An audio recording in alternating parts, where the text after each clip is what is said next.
as you read through it, the primary reason we're doing this are twofold. One, to sort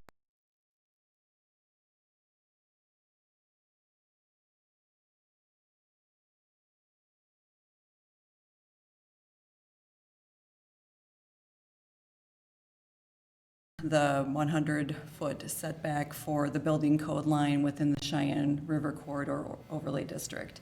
That's created some challenges for homeowners wishing to sell and for the new buyers to get mortgages, because the mortgages have been, the mortgage holders have been hesitant to grant those loans to future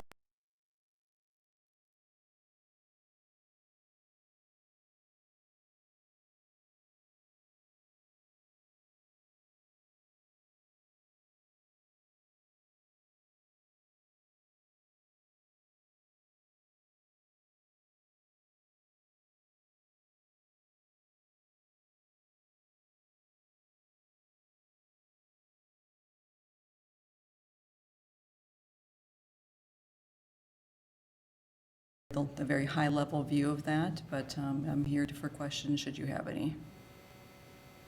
No, I've not seen the backside of like River's Bend, but it appears they're pretty close to the river, some of those backyards. Is this something that would affect them? So any structure that's existing, is that what you mean? That has, that is from the 100-foot from the river's edge, as determined by the city engineer, and the structure, the portion of the structure that falls within that 100-foot setback line, that is what is in question. So anything that falls within there that would be rebuilt now would be compliant to be rebuilt on that footprint specifically, but not expanded. Anything, any new structure, this would not apply to, that we already have those measures of regulation to prevent anything new to be built within that 100-foot building setback line. Does that answer your question? Yeah. Okay. So this is a public hearing. Maybe I'll open the public hearing, see if there's any comments from the public. Any comments from the public? No comments from the public. We'll close that. Commissioners, other discussion or questions?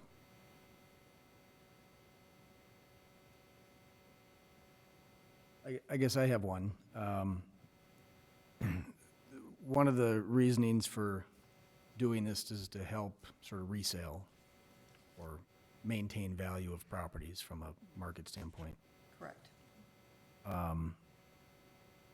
What level of discussion or inquiry have we had with lenders to determine that, you know, this compliant structure will satisfy their concerns? We haven't had any specific to this in recent times. However, there have been other circumstances where, in other parts of the zoning ordinance, where there has been a question of that. And so our mechanism is having a city attorney on retainer, of course. We have letters to him, and sometimes we're just able to rectify those irregularities in some of our other portions of the ordinance just by consulting him and providing a letter to future lenders to rectify that. So, but specifically to address this, we have not done that investigation as yet.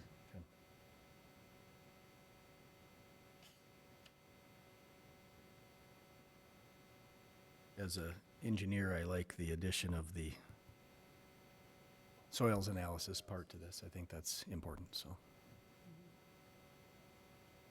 So if somebody's house burned to the ground, Mm-hmm. would they build a larger structure there, or would they have to stay in that footprint?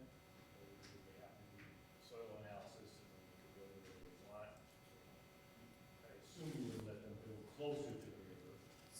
So what you're asking for, if a structure that is partially or wholly within that 100-foot building setback line that burns down or is otherwise removed, can it be, first of all, rebuilt? That's what you're asking. So I'm going to point you to the compliance structure section, so 4475.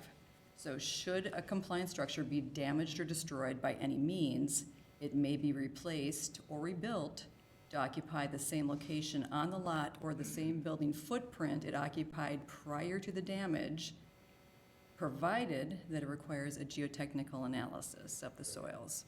So it adds that protection for all involved, because it might be inadvisable depending on the soil stability, if it should be built or rebuilt or not. And so they can't go any closer to the state where they are now.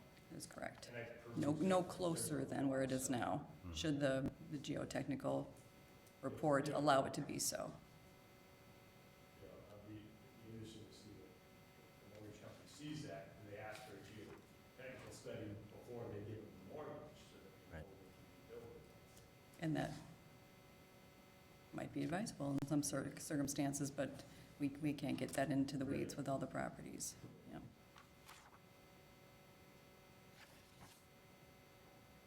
Other discussion? I will move to recommend approval. Okay, we got a motion? Motion and a second. Any other discussion? Okay, all in favor of the motion? Say aye. All opposed, same sign. Motion carries. Thank you. Next item on the agenda, another public hearing, A 24-8, zoning ordinance amendments related to temporary signs. Lisa.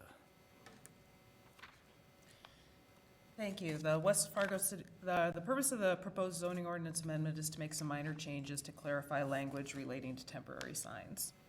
West Fargo City Commission directed staff to amend the sign code regulations to better regulate the use of semi-truck trailers as temporary signs.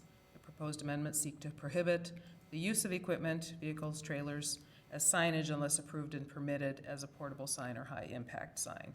High-impact and portable signs are limited to 60 square feet. The amendments also seek to clarify timeframes for placement of temporary signs, adding a 4-month period would commence on the first day that the sign is erected. Adding language under general sign provisions for use of temporary signs being restricted to less than 12 square feet in area. The sign restriction already exists in the definition section of the zoning ordinance, so it's not additional language, it's just clarifying. Under the definition of banners, it's adding similar materials to the description of what a banner is. Additional language regarding holiday signs, that they conform to all requirements of the sign ordinance. And as I mentioned before, clarifying language under prohibited signs attached to equipment or motor vehicles. Last week during the discussion portion relating to trailers being used on job sites for storage, for clarification, while some job sites may contain trailers with contractor or business logos affixed for storage or equipment and materials during construction, the purpose of the text amendment relates to the use of trailers for the sole purpose of off-premise advertising on lots not approved for that use, not for standalone storage. The specific text amendments were attached to your staff report. It is recommended that the city approve the proposed ordinance amendments on the basis they are consistent with city plans and ordinances. This is a public hearing, and I'm available to answer any questions. Okay, thank you. As noted, this is a public hearing, so we'll open this up for any public comments. Going twice, any public comments? Third time, public comments. Seeing none, we'll close the public hearing. Commissioner Thorsted. Oh, sorry, commissioners.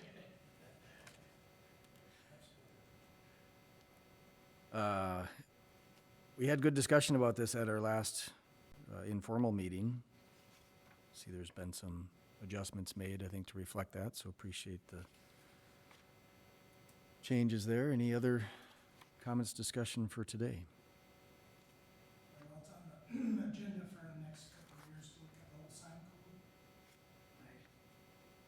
I'm looking at these little amendments. Some of the amendment stuff's in here, it's not enforceable. For instance, rummage sale signs. Everyone in the city is on the city right away, and who's gonna enforce that? Not anyone I know that works with Steve. So, what I'm saying is, we have to look at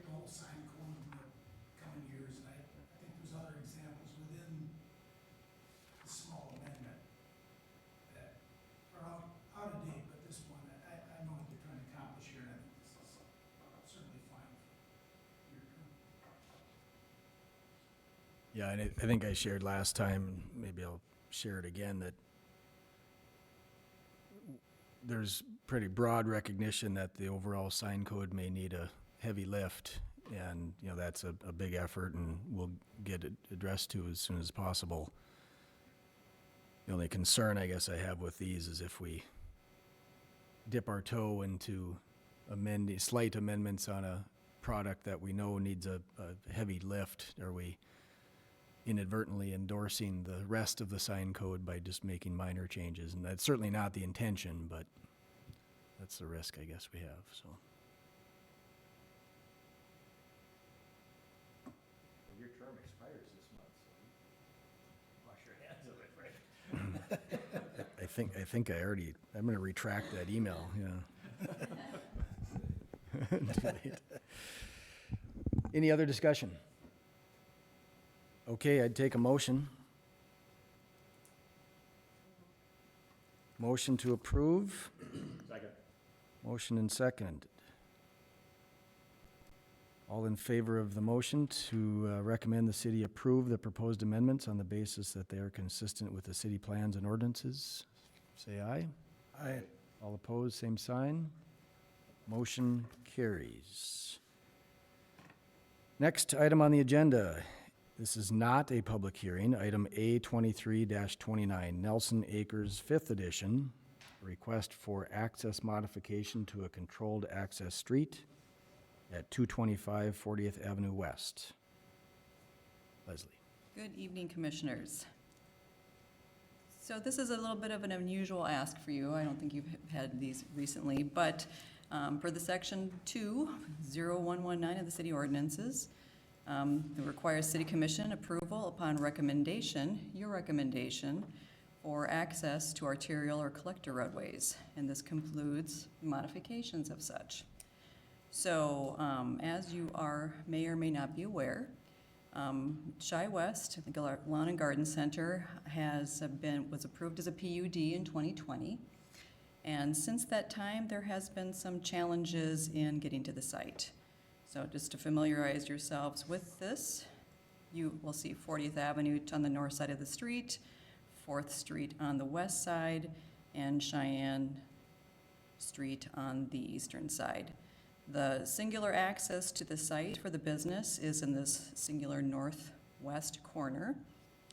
And the applicant, Jody Callis, is here from Shy West and has submitted the application that, long and the short of it, is that there has been a lot of challenges for any vehicle getting to this location. So we have gone through a few requests over time, including a mandate by the City Commission in the recent months to form a committee and study any other alternatives for access by means of the site. And while we found there might be alternatives and possible routes in the surrounding locations through city lands, which are to the west and the south of the property, ultimately it was decided by the City Commission that going through city lands was not allowed. So this left us a little bit narrow in our scope of problem solving in trying to rectify a situation. And with Dan Hansen, our city engineer, is here, who can speak to the traffic situation as well. But I'll scoot right back to the point that we're looking for consideration from you about. And maybe I'll take a step back. In exploring the greater portions of the city site, part of our charge was to understand safe traffic movements along 40th Avenue and 4th Street. And while an initial ask might have been, how can cars get in here, and we can possibly look at some removal of the center median, ultimately a traffic study that was completed recommended against it. So the two scenarios that we are looking for your consideration is this one. And just in summary, a westbound car coming this way would be accessing the turn lane going south and utilizing the greater portion of the intersection to create what is a legal U-turn. We would be expanding the boulevard curb line to create a little bit more concrete, and then would swing back into the lane for 40th Avenue so that a car going eastbound could enter the Shiwas property in this direction. This would create some relocation requirements and possibly some of the storm sewer outlets, perhaps a lighting fixture, which is here, and potentially relocate the pedestrian access route that is currently directly east-west down to this location. The second suggested alternative for your consideration would be to remove the latter portion of the median to elongate the turning lane going westbound to create a legal U-turn. And this would allow, and to capture the traffic going easterly, and would keep them entirely off of 40th Avenue West to enter the Shiwas property in this location. Your recommendations that we're asking for you is for the positive recommendation for approval of forwarding this on to the city commission based on these two alternatives, or our traffic engineer to get a consultant to do a engineering study to see if either one of these is a viable alternative to solve the current constriction with this access. As the staff report says, there is no way for a westbound car to legally attain access to the site without doing a U-turn or in some method finding its way to reverse course. And as it's been mentioned and observed, there is traffic being very creative in their approach to get there, and somewhat illegal and also somewhat ill-advised. So I've got Dan Hansen here if you'd like to go into a little bit of the weeds. Otherwise, if there's any other specifics that you'd like to know, both of us are at your disposal. And also, this is not a public hearing, but should you wish to consider the applicant's request, you could act together, and unanimously grant her the ability to speak. But that's entirely up to you. So I think we're all here for questions. Comment. On 52nd Avenue in Fargo, they have about 3 similar concepts to this, where they don't want cross traffic. So they got left ins and rights outs, but they've, just down the block, they've done a kind of a U-turn lane. And from what I saw, it seems to me that's what you're proposing here. Thank you, Commissioners, for this audience. What you're talking about on 52nd Avenue in Fargo is they call it a J-turn, basically. The luxury that they have is about 41 feet of median that they can use. So if you take a look at the configuration of those turning movements, they're able to get the traffic that is going to be making that into almost a 3/4 turn. So by the time that the traffic is stopped and ready to make their U-turn, they're almost at about a 60-degree angle to the intersection, almost perpendicular to the intersection as it sits. And then they would be able to swing out and make that turn. We don't have the median width to allow that, so the vehicles that would be making a U-turn in this situation would be a 180-degree U-turn, whereas they have, again, the luxury of having about 40 feet of median that they're able to start turning the vehicles before that. So. They carve into their boulevard. Yep, they went in about 36 feet into the boulevards with those J-turns. Let's pull it up if you don't mind.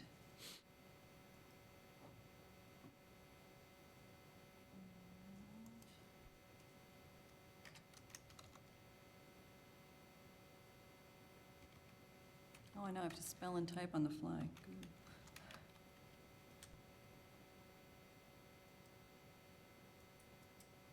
But I will definitely say that that was a consideration that we did look at as well, because we had the same thought.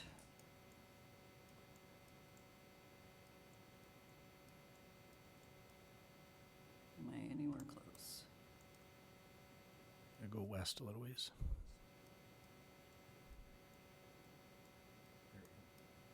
That's further west. There we go. So that's an example of what the commissioner is talking about, and I'll have Dan speak to that. So we did take a look at this as I was describing, like, say you're westbound traffic and you want to make a U-turn, they're able to pull into this using their amount of space in the median. And then by the time that the vehicle is here, they're almost perpendicular to 52nd Avenue right there. So they're able to make more of a U-turn. And I believe this is actually designed for trucks to make a U-turn. What we're talking about here, very similar to it is,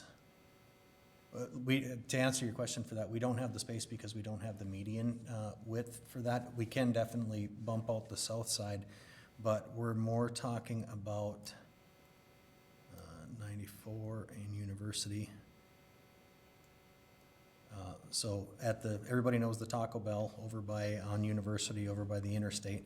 They just have a right in, right out, and they've got a median that's preventing people turning out of the Taco Bell to turn northbound onto University. So what they do is they allow people to take a right, go to this intersection and direct the traffic into the intersection, and they're able to do a U-turn in this area. And the reason is because they've got the width of 3 lanes of traffic. This is more comparable to the situation where we don't have a lot of median space to use to help redirect them, and the people that are making the turning movements here are doing the same 180-degree turn into northbound. So this is more of an example of what we would be looking to do here. One notable difference in that is that in the U-turns that they're permitting right there, it is signalized and it's controlled, so they have a green arrow, so it's a protected U-turn in that situation where we don't have a signal at Fourth. So we would be looking at installing an unprotected U-turn, and that would just, but the level of traffic difference between University at that location and 40th Avenue where we're talking about is grossly different for the amount of traffic that we have. So we're looking at more or less creating another lane long enough to support a turning movement for passenger vehicles. There is not enough room to design this for a truck turning movement, so we do not fix the issue of trucks accessing the site with this, but for 99% of Chi West traffic, they would be able to make a U-turn permitted move if we were to allow this. We have vetted this.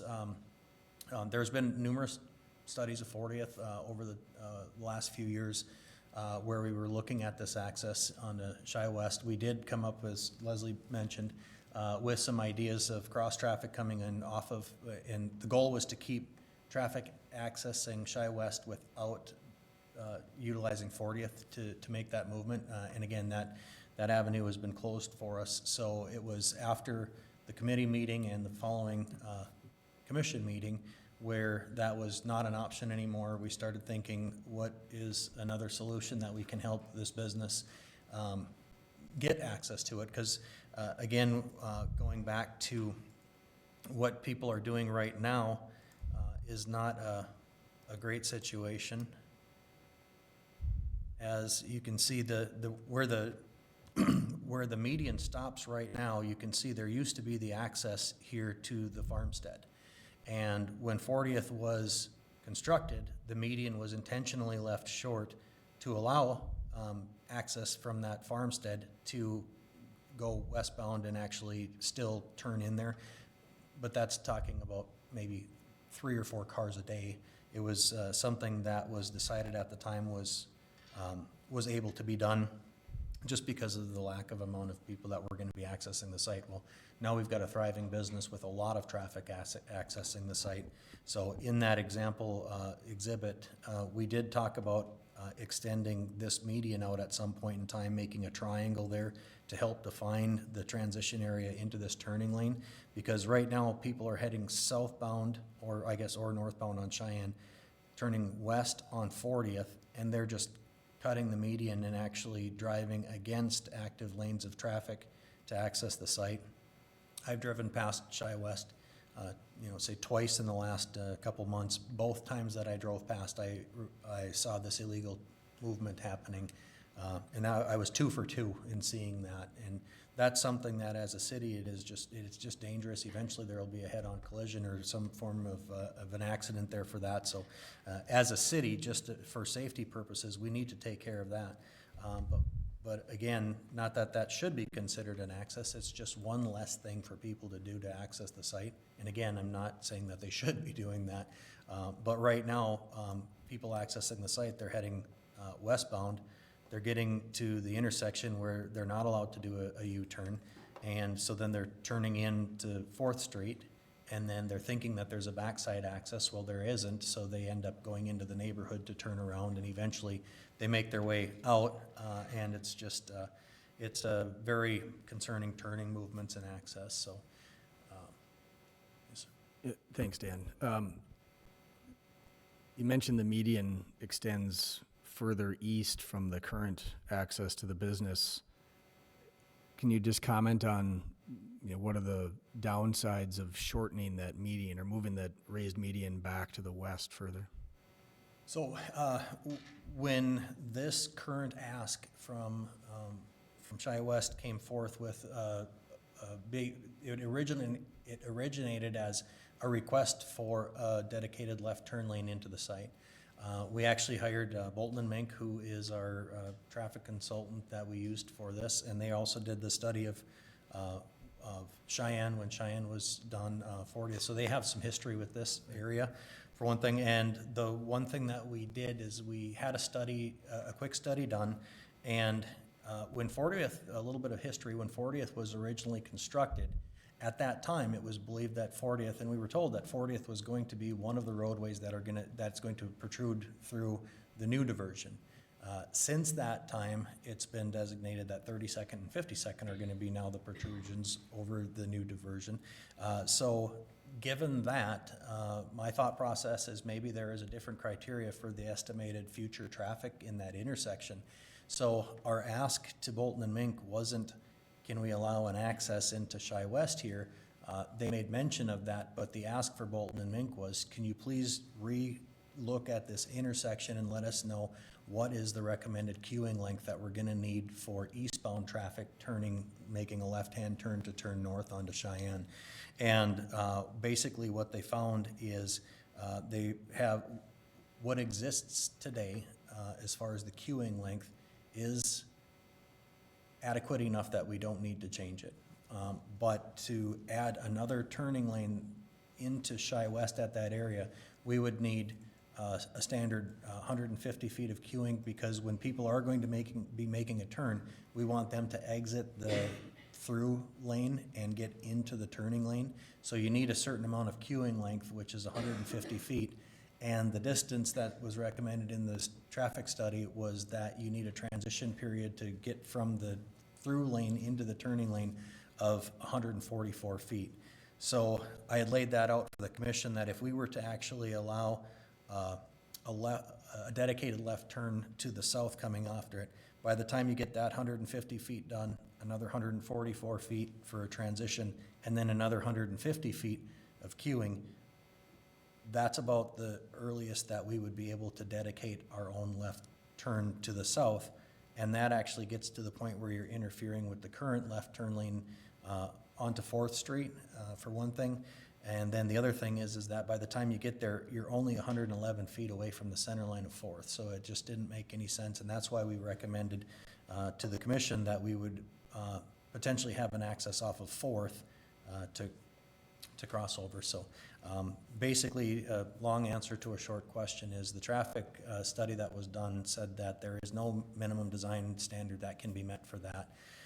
They also talked about, again, you've seen the quote-unquote suicide turning lanes, where they allow both directions to use a shared center turn lane.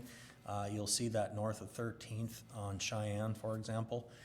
And in this situation, with the amount of traffic in peak times and queuing times, there's actually, it was observed during that study that the queuing for the left turn traffic actually was queuing up beyond the Chi West access there, so there just isn't, we don't want to allow both directions of traffic to share that turn lane, and the traffic report said that that would actually potentially lead to head-on collisions as well for that, so the traffic report eventually ended up with the conclusion that there is no availability meeting any form of minimum design standards to give a dedicated left turn lane off of 40th.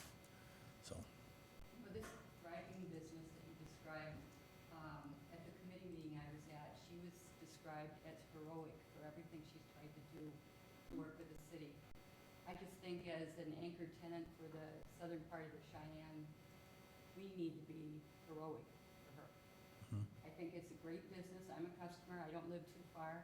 I know how difficult it is for me to get in going east on 40th, turning into, on 2nd Street, mhm. where an accident had occurred coming from Osgood. But I live on Osgood Reserve. You get behind a school bus, and these cars are going clear up to the intersection. Why is that allowed?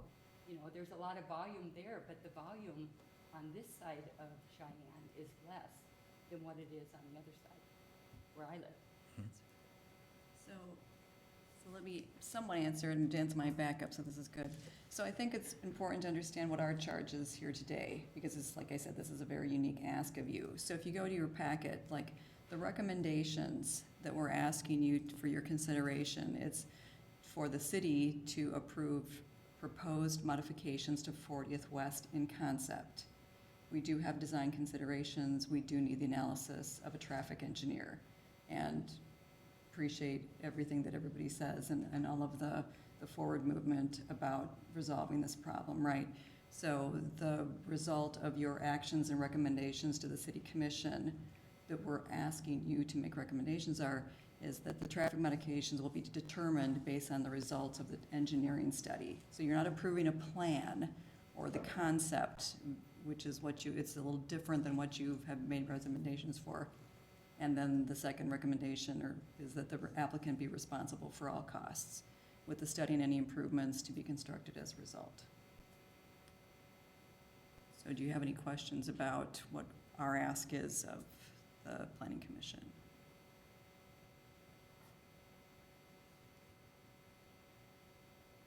Or anything else? First of all, I recommend we never build anything that has suicide in its name. Construct streets. But of the two proposed plans, is the one that intersects Fourth, I mean, is there a concern that, I mean, there's going to be cars mostly coming out of the recycling center and everything and taking a right turn? And they see a car coming down there with a left signal on, they're gonna assume that car is turning in that way, to me, that could create You're a talking, problem. I don't know how engineering feels about that. you're talking but- about this conflict here? Yes, yes, and I would be really concerned that we're gonna have accidents there because of people coming out of recycling or whatever else that means. So does engineering have a preference of the two? I mean, Talking to my transportation engineer, the preference from engineering would be to direct the turning movements to the intersection. We have not done a study on this. I did send the concept over to Bolton and Mink saying I'm not looking for a study, I just want to get your initial reaction to seeing this.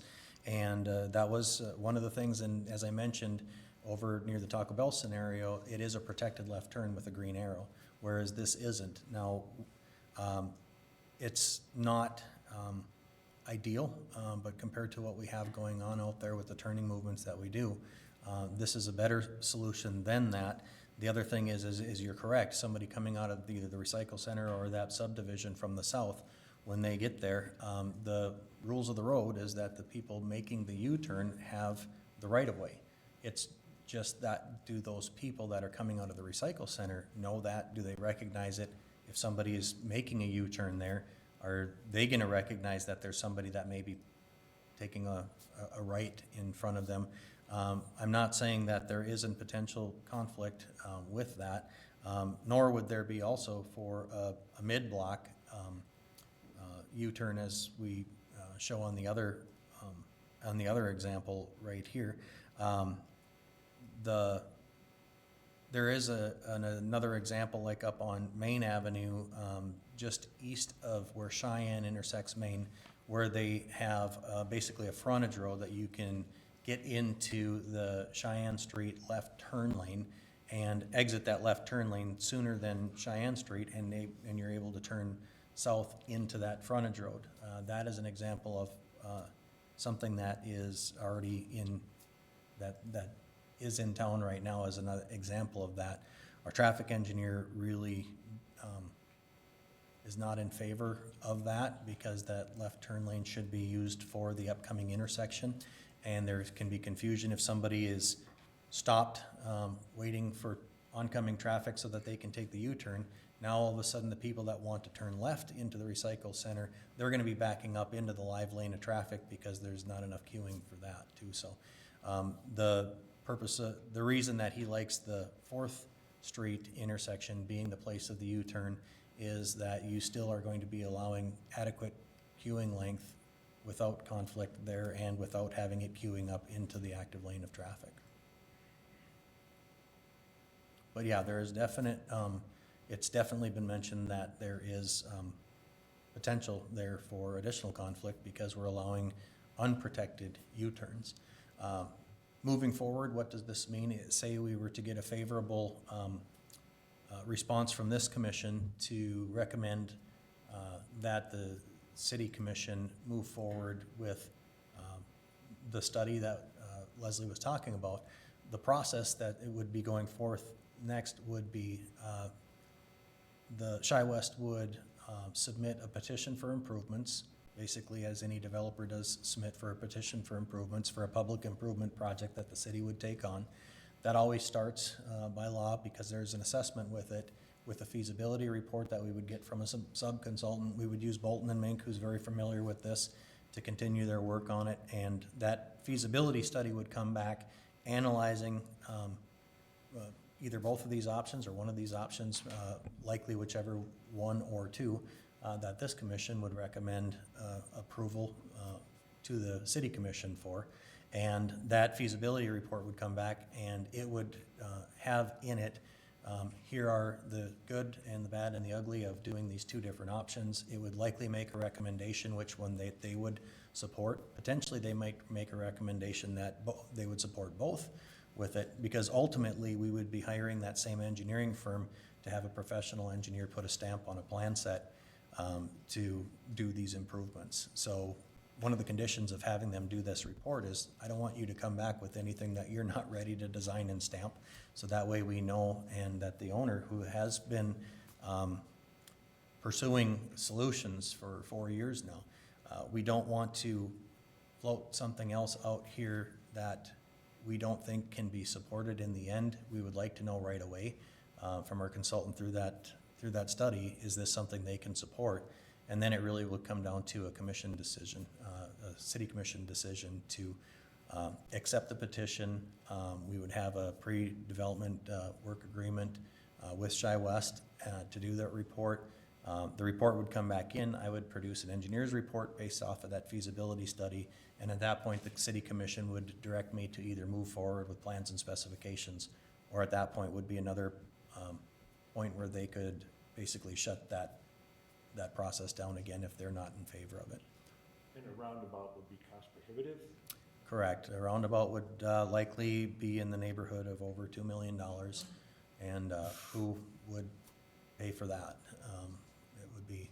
Well, what are the cost estimates of what you're proposing here? We don't have them. The feasibility study would give us cost estimates for that. I'm thinking it's probably in the neighborhood of $400,000, $500,000 if I had to just guess, but the feasibility study would come back and give us an estimate for that. And that would also be something that after the feasibility study comes in and we have an educated engineer's estimate in that study, we would want to meet with Jody and find out, because in the end, as Leslie stated, this would be an assessment district where we would create district, which would basically be the Shy West property, to be assessed whatever the costs of these improvements are.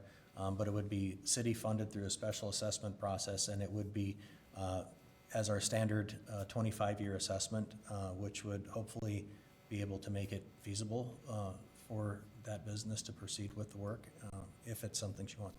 That would also be a moment where she as the developer can say, I'm not comfortable with that cost in moving forward, and she would be able to also put the halt on it, because the city's not gonna move forward with an assessed project of that magnitude without the developer being on board with the estimated costs from the feasibility study and engineer's report.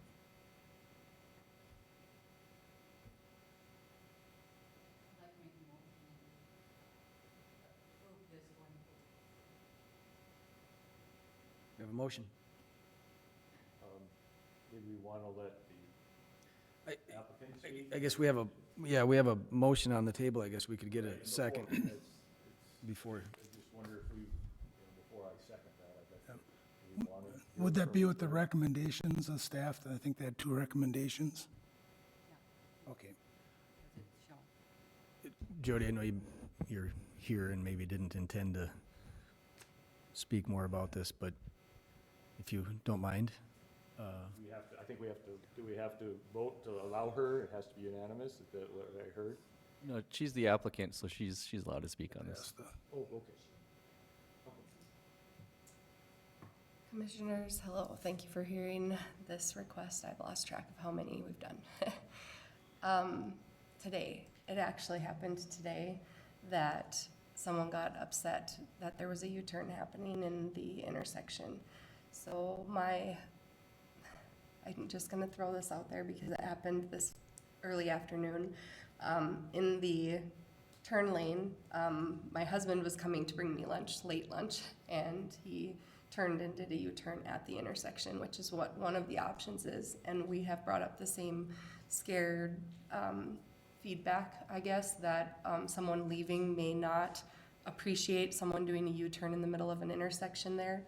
And that's one of the very narrow ways to do it wrong. There's 13 ways to get to Shea West, and every single one of them is incorrect. Someone was following him into the turn lane, and he did the turn, and the woman drove out of the turn lane on purpose to swerve at him in oncoming traffic and aggressively flashed her lights at him to let him know how upset she was that he held her up by doing a little bit of a longer motion instead of turning onto Fourth. That hasn't happened yet that I've been told, but it happened to my husband. So I don't want to continue to make residents upset. There are a few of them that are very vocal. This was one of them that has been very vocal about the incidents. I really want it to be safe, and if a roundabout would be approved, I would pay $2 million of a roundabout. I will put that on the record. I have said for 4 years now that I would love to pay for something to get approved because my children come there. They are 6, 4, and 2 years old. I used to have a nanny bike them down, and I don't want anything bad to happen to anyone's children. We have tried to create something fun and wonderful on the corner that a lot of families can enjoy, and that means older people, younger people. Unfortunately, what has reoccurringly happened is every time we've brought a request forward, we get something small that might help, and it causes further problems. One of the requests we made after getting cut off was to try to prohibit those U-turns from happening out of the recycle center because people were turning, and I was worried that an elderly person may get T-boned by pausing to try to U-turn back into our lot. There's just been progressive challenges, and the city has tried to work with us, but it seems like it hasn't ever quite been enough, and compromise after compromise has just left us in sort of a pickle, and I would greatly appreciate the opportunity to work with somebody to finally reach a resolution, because it's just been 4 years of maybe a little something, but a little something is not enough, and it's just causing further issues, because everything we cut off and change and add signage for is just making people more upset. And one of these times, a neighbor is gonna get T-boned or hurt or pummeled or just plain be pissed off, and I can't have that. I just don't want to be causing that.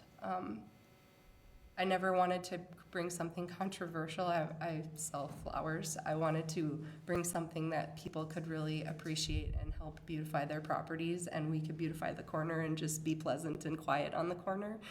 And I'm not one that likes to stand and be forward in front of a crowd. So whatever I can do to try to finally be agreeable and quietly disappear, and you'll never hear from me again, that's what I'm really after, if I can be honest. Thanks, Jody, appreciate that. Just a question for you. Of these two concepts that you see on the screen there, do you feel like you're prepared to support one or either of these, or you feel like there may be a... I had asked Dan specifically, when we got presented with the first one, I had the exact same, I'm not sure which commissioner it was, I couldn't see, who had mentioned that maybe turning in the intersection is problematic. I saw those same concerns, and I thought for sure someone would be leaving, because the recycle center has way more traffic daily on a lot of points of the year than we do. And I'm very scared of the first model, being honest. I appreciate that there might be some things that are positive about it. To me, the second model seems a little bit more of a compromise that affects a lot less utilities. There's maybe less storm sewer work to be done. Only one light gets affected. And then also people can turn before if they're gonna slow down and take that U-turn, they're not going to interfere with the intersection people that are trying to do something else. Because if they're slowing down before, someone can see them out here, rather than that person making an assumption because they're in a hurry and they just dropped off their sod and they're on their way to a graduation party somewhere and they're trying to fly out of the corner. It just seems like a lot more of a simple solution, but I promised Dan that I would support whatever they would give us as an option to try to get a safer in. I'm happy to not worry about a left out of our property. That has never been something that I cared about. Once people are done, letting them take a protected right out to leave is not a problem. But being able to safely turn in is a very big issue to me. I just want to make sure that we can accomplish something. Just, where was your husband making the In the U-turn? intersection, so At Fourth. at Fourth. And then somebody from Fourth was flashing their lights at him He- and So, swerving? yeah, he turned into the turn lane here. It's rolled down. So is it like the Yeah, so he turned into the turn lane and he came here and turned wide and came back up this way. He had another person following him that was going to turn left because it's one of the residents that lives down the road on the corner on Fourth. And when he went to pause and turn and he came back slow, just a little bit slow. He drives fast, I'm gonna say out on a limb, but he came back and swung out to come this way, and she decided to swerve down out of the turn lane and flash aggressively at him and get upset that he had slowed down in the turn lane for too long or something to turn wide and do a U-turn instead of just cutting in here. And he rolled his window down to ask if she had an issue, and she yelled at him, "You're not allowed to do that here, get out of the way." So she's upset with the traffic all the time. It's someone that's been very vocal against our issues, but, Is that U-turn prohibited right there? Yes, it is. It is currently signed no U-turn right now. but is that very clear? Because it's actually signed no U-turn at the end of the median, and he went to the intersection and made the U-turn.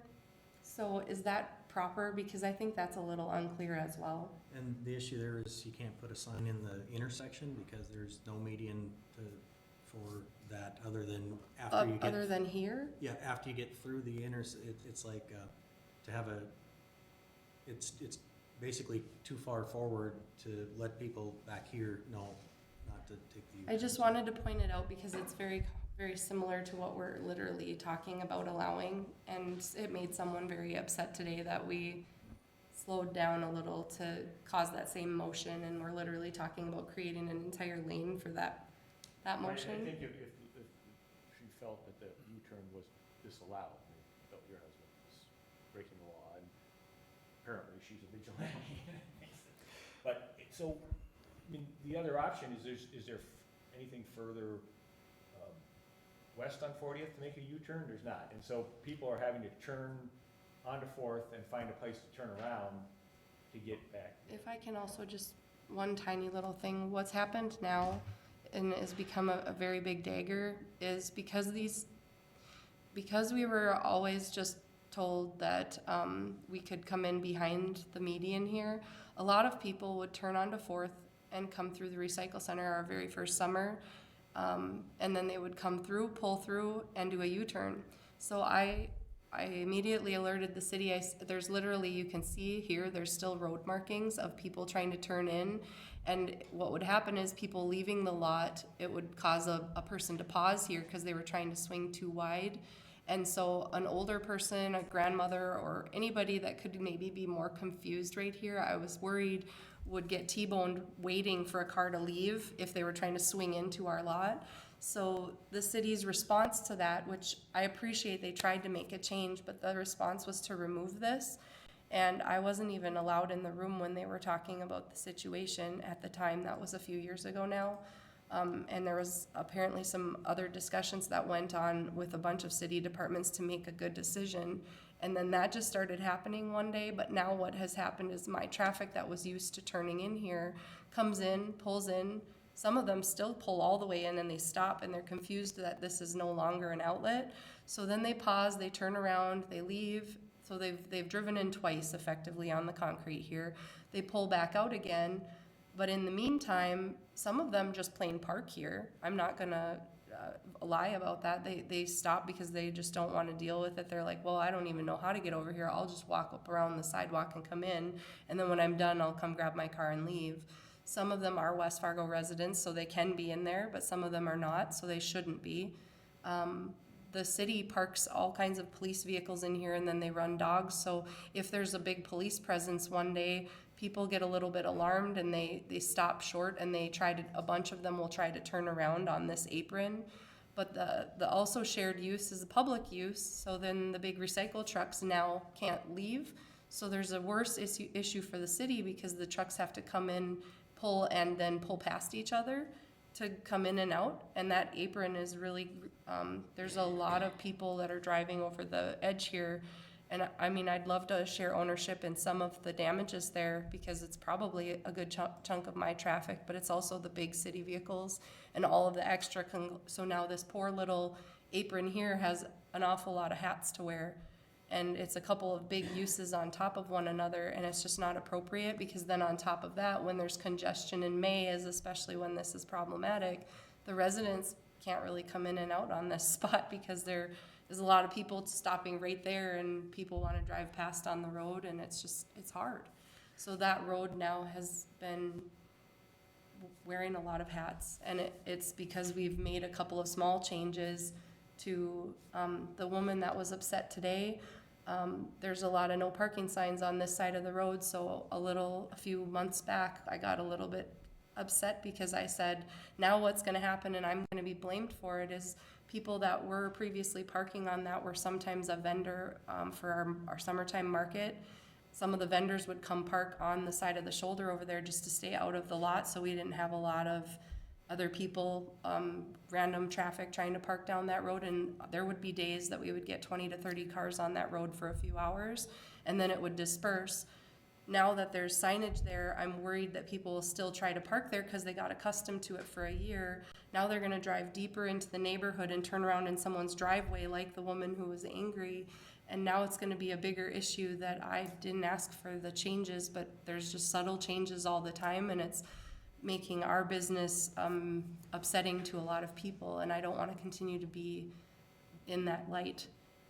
So I was hoping we could stick more to 40th, the commission, this is Planning Commission, the larger city commission is very adamant that we do not use any public property behind the recycle center for any access whatsoever. We have beaten that horse quite dead. This seems to be the only option that we have left, so I'm here trying to plead my case. Thank you, Jody. Appreciate your comments. Dan, maybe one question back for you. There was a couple of discussions about a roundabout.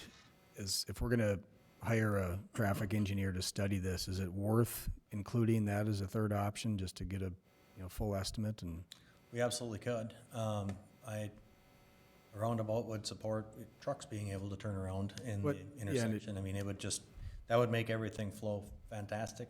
It seems like, I mean, the recycling center has some turning issues and, you know, so on and so forth. It just, the cost goes up, but I think the benefits go up as well, and so I'm kind of wondering how that might frame out. If you could absolutely amend your motion to include the two options that are laid out and also a recommendation of the exploration of a roundabout at the intersection of 4th Street and 40th Avenue. We have a motion on the table with a suggested amendment and a pending second. I'd like to modify that to include investigation of a potential roundabout. I'll second that. We have a modified amendment with a full second. Any other discussion? If I could also add to that, when we get through the analysis of these three options, again, we would, I'm assuming, let's just make the assumption that all three, engineering-wise, will work. That would be, again, a point where not only the commission, but Jody and I would sit down to review the feasibility study to decide if this is an option to pursue as well. So there is the ability at that time, say the first two options are 300,000, 500,000, and the roundabout is 2.3 million. We would, I'm assuming, allow the developer, Jody, to let her interests be known as to which she would prefer. And then the commission would want to keep that under advisement as well. Okay, I'm a typical American, I like to assess blame on problems like this, but it seems like we missed something in the. When you have a right in, right out, there has to be a way to get turned around and back to that right in. I mean, I don't know the history on this, but I just think, you know, there's some other responsibilities here that should be taken into consideration. That maybe, I don't know if you could write a grant or something that the city could help finance this somehow, because it just seems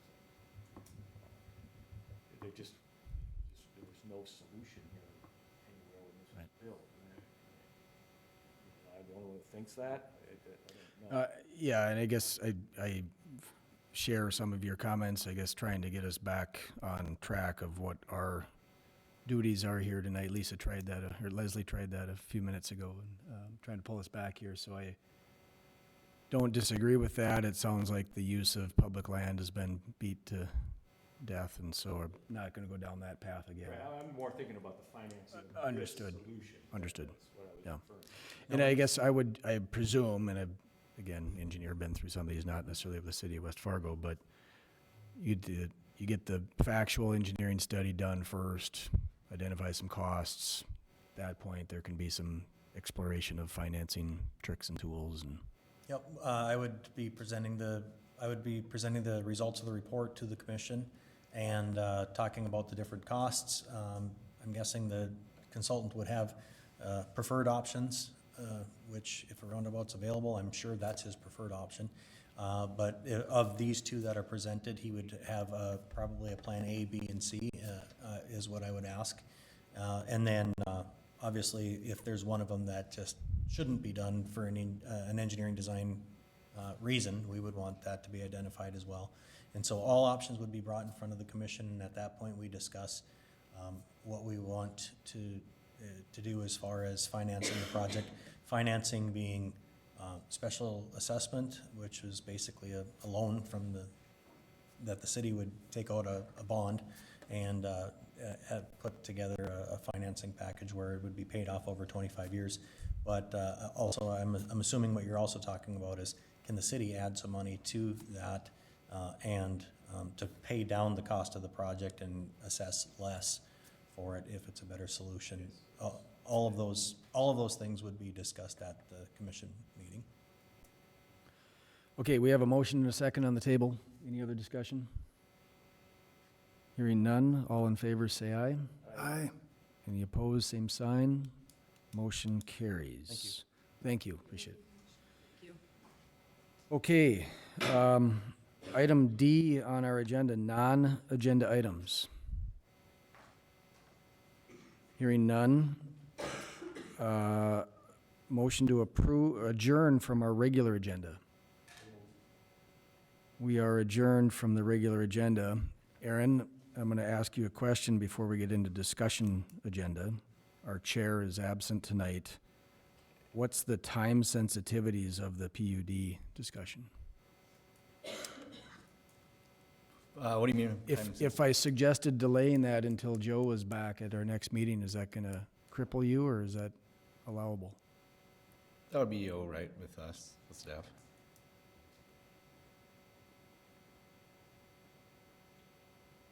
Any thoughts? Yeah, I mean, I guess, all of these topics are important. The PUDs seem like they're coming, well, they were coming more frequently than they had been, and maybe things have slowed down a bit, but I wouldn't be opposed to having our chair here for that discussion. Totally up to you Which- guys. It's, yes. Any objection to deferring that? Is that okay, Aaron? Sorry to pull that fast one on you, but. No objection, but can I just add a comment that when we do talk about this, you might consider? At least in the past, I noticed one of the statements in there says the applicant must demonstrate a public benefit to get a PUD. At least in my experience, most of the time it was the city wanting a PUD for whatever reason, because it was a property in a certain place that the city had concerns about. I guess I'm just saying, it wasn't on your little list of things you had there. I'd see it more as, is that something that we should consider too, is whether it's in the city's interest to propose a PUD, because at least my experience is most of them weren't requested by the applicant, they were requested by the city. Yeah, and I think my kind of off-the-cuff response to that would be that probably falls under the bucket of public benefit. If it's in the city's interest, it's in, generally speaking. Yeah, but you're saying, okay, the applicant must demonstrate. I think through the PUD process, you demonstrate that this is a better plan than it would have been Mm-hmm. based on standard zoning. Just a comment, just to add to the list, we're not gonna talk about tonight, but I saw that on there and said, I don't recall an applicant saying, yeah, I want a PUD, man, that's the best thing, it's got the most regulation on it, and, I really enjoy that, so, I'm just saying, in part of the discussion, we should also talk about the benefit, there is a benefit to the city, Mm-hmm. saying you want PUDs as well. Okay, I'd like to learn a little bit more about that, so I might maybe reach out before our next meeting to ask you a little bit about that.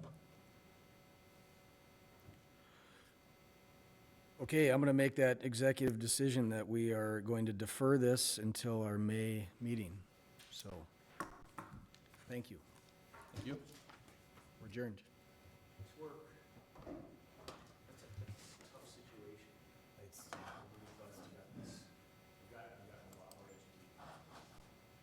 Tonight was helpful. One question, and I didn't want to bring up in that discussion, do we have any other properties along Cheyenne Street? Because I know that was a discussion, when they redid Cheyenne Street,